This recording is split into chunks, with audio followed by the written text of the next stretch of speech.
సింహాసనము కంటే సిలువనే కోరుకుంది నా చీకటి బ్రతుకులో వెలుగు పూలు పూయించింది. సింహాసనము కంటే సిలువనే కోరుకుంది నా చీకటి బ్రతుకులో వెలుగు పూలు పూయించింది. ఇది సాధ్యమా?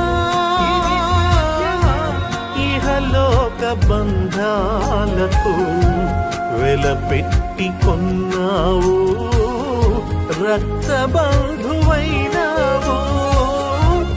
ఇది సాధ్యమా? ఇహలోక బంధాలకు వెలపెట్టి కొన్నావు,